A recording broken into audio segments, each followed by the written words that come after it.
അപ്പോൾ ഓര് പറഞ്ഞ ഞങ്ങൾക്ക് സ്വീകാര്യം പറഞ്ഞത് വീട്ടിൽ നിന്ന് നിൽക്കണ്ട അങ്ങാടി നിൽക്കണം വരെ ഇതിലവർ പറഞ്ഞത്. അപ്പോൾ അത് കഴിഞ്ഞ് പറഞ്ഞതാണ് ഈ റോഡുമെന്ന് വെക്കരുത്, റോഡിന്റെ അപ്പുറത്തുനിന്ന് വെക്കുക, ഈ റോഡിന്റെ അപ്പുറത്തുനിന്ന് വെക്കുക. ഈ റോഡുമ്മലാണല്ലോ പ്രശ്നമുള്ളത്, അതുകൊണ്ട് ഇവിടെ വെക്കരുത് എന്ന് പറഞ്ഞു.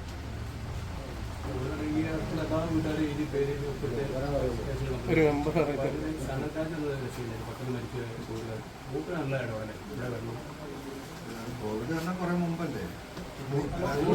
അല്ലല്ല റോഡല്ല, പെട്ടെന്ന് അറ്റാക്കായി മരിച്ചത്.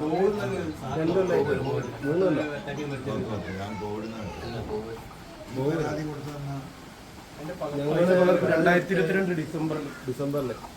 കാരണം അത് പറയാൻ കാരണം ഞാനതിൽ 2ാം പ്രതി, ഞാൻ ഇവിടുത്തെ ആദിവാസി സ്ത്രീനെ മർദ്ദിച്ച് പറഞ്ഞ് അങ്ങനെ ജാമ്യത്തിൽ ഇറങ്ങി ഞങ്ങളെ 3 ആള്. ഇവിടെ മരിച്ചിട്ട് സാധനം സ്റ്റേഷനിൽ കൊടുത്ത് എക്സൈസിൽ കൊടുത്ത് വീഡിയോസ് ഉണ്ട്. ആ വീഡിയോസ് ഒന്ന് കാണിച്ചു കൊടുക്കുക. പത്രക്കാരൊന്നും പുറത്തു വിട്ടിട്ടില്ല, ഞങ്ങൾ പറഞ്ഞതാണ്. വീഡിയോ അടക്കം കാണിച്ചു കൊടുക്കണം. പോലീസുകാർക്ക് ഒരു 30 തവണയെങ്കിലും ഞങ്ങൾ പരാതി കൊടുത്തു ഇതിനെ കുറിച്ച്. കാരണം അത്രയ്ക്ക് തെളിവുകളുണ്ട്. വീട്ടിൽ നിന്ന് ഈ സാധനങ്ങൾ അവിടെയും ഇവിടെയും കൊണ്ടുപോയി കൊടുക്കുന്ന ഫോട്ടോസും വീഡിയോസും ഒക്കെ ഉണ്ട്. പക്ഷെ ആരും പ്രതികരിക്കുന്നില്ല. ഇപ്പം എല്ലാവരും പുറകോട്ടാണ്. കാരണം ഞങ്ങൾ കുടുങ്ങിയതിനെ കൊണ്ട് ഇവരൊക്കെ വിചാരിക്കുന്ന മുന്നിൽ ഇറങ്ങിയാലും ഇവരും കൊടുക്കുന്നു. അപ്പോൾ ആരും വരൂല വിളിച്ചാൽ. ഒറ്റ ഇവിടെ എന്തെങ്കിലും ഒരു സംഭവത്തിന് വിളിച്ചാൽ എല്ലാ വീട്ടുകാരും വരുന്നു. അപ്പോൾ ആരും വരുന്നില്ല. കാരണം അവരെടുത്ത് ഏറ്റവും കൂടുതൽ ഇവിടെ ഒരു കോളനി ഉണ്ട്. അതപ്പോൾ അവർ എന്തെങ്കിലും ഒരു സാധനം വാങ്ങി കൊടുക്കുക, അല്ലെങ്കിൽ എന്തെങ്കിലും കൊടുത്താൽ അവരൊന്ന് സ്റ്റേഷനിൽ പരാതി കൊടുക്കും. നമ്മൾ കൊടുക്കുന്നുള്ളൊരു ധാരണയായിട്ട് ഇവിടെ ഉള്ളവർക്ക് കൊടുക്കാൻ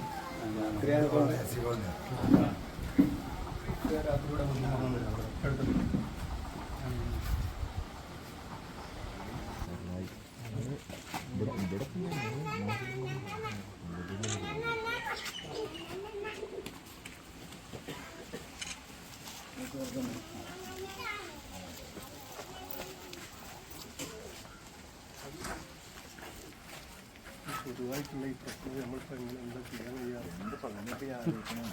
ഞങ്ങൾക്ക് ആരോടും പറയാനുമില്ല, ചെയ്യാനുമില്ല. കാരണം ഞങ്ങൾ പറയേണ്ടിയിടത്തൊക്കെ പറഞ്ഞ ഒരു പരിഹാരമില്ല.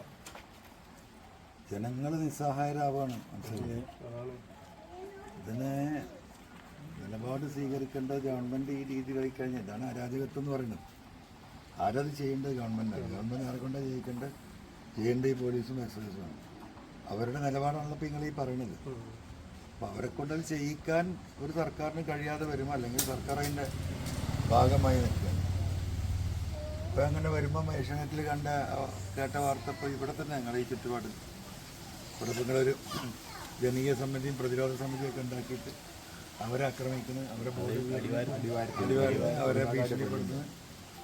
ഇനിയിപ്പോൾ മനുഷ്യരത് ഇത് പിന്മാറും.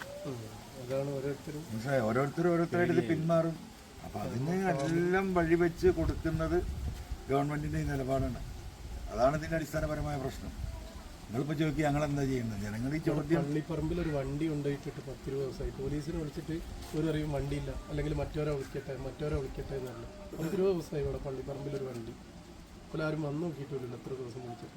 ഈ നടു റോട്ടിൽ ഇപ്പോൾ ഇവിടെ മദ്യക്കച്ചവടം നടക്കുന്നതല്ല ഇപ്പം പറയുന്നത്. ആ തൊട്ടപ്പുറത്തുള്ള വീട്ടിൽ അവരൊക്കെ തൊട്ടയൽവക്കത്തില്ല. അയാൾ സുലഭമായിട്ട് സാധനം കച്ചവടം ചെയ്യും. അവർക്ക് ഇവരെ എതിർത്തിട്ട് ഇവരെ പേരിൽ നിങ്ങളെ വെല്ലുവിളിച്ചതാണ്. അതായത് ഈ കച്ചവടക്കാരുമായി ബന്ധപ്പെട്ട് നമ്മളത് പറയുമ്പോൾ എന്താ പറയുക, നമ്മൾ പറയുമ്പോൾ രാഷ്ട്രീയമായത്. പക്ഷേ രാഷ്ട്രീയമല്ല, ഇതാണ് ഇതിൻ്റെ വസ്തുത. നമ്മളിപ്പോൾ ഈ പറഞ്ഞുകൊണ്ടേയിരിക്കുന്ന പ്രശ്നം എന്താണ്? ഇതിനെ തടുക്കേണ്ട പോലീസ് ഇതിൻ്റെ ഒരു ഭാഗമായി നിൽക്കുന്നു, ഗവൺമെൻറ് ഇതിൻ്റെ ഒരു ഭാഗമായി നിൽക്കുന്നു. ഇതിനിപ്പം മനുഷ്യന്മാരെന്ത് ചെയ്യും? ഷാബാസിൻ്റെ ആ കുട്ടി എന്ന മരിച്ച സമയത്ത് അവിടെ പോകുമ്പോൾ അവിടെ ആരോ പറയുന്നുണ്ട്, ഞങ്ങൾ സാർ ഇനി എന്താ വേണ്ടി ഞങ്ങൾ തമിഴ്നാട്ടിലേക്ക് പോകണം. ഇവിടെ ഇപ്പം പിണറായിനോടും ഈ ഗവൺമെൻറ്റിനോടും അല്ലേ ഞങ്ങൾക്ക് പറയാൻ പറ്റുള്ളൂ. അവിടെ സംരക്ഷണം തരുന്നില്ലെങ്കിൽ ഇനി ഞങ്ങളെന്താ കേരളം വിട്ട് തമിഴ്നാട്ടിൽ പോയി ജീവിക്കണമെന്ന് ആ ഷാബാസിൻ്റെ വീട്ടിൽ നിന്ന് അവിടെ നിൽക്കുന്ന ആളിനെ വിളിച്ച് മാറ്റി ചോദിക്കുക എന്താ ഞങ്ങൾ ചെയ്യേണ്ടത്? നിങ്ങൾ ചോദിക്കുന്ന ചോദ്യം തന്നെയാണ് ജനങ്ങളെല്ലായിടത്തും ചോദിക്കുന്നത്. എന്താ ഞങ്ങൾ ചെയ്യേണ്ടത്? ഞങ്ങൾ എന്ത് ചെയ്യും?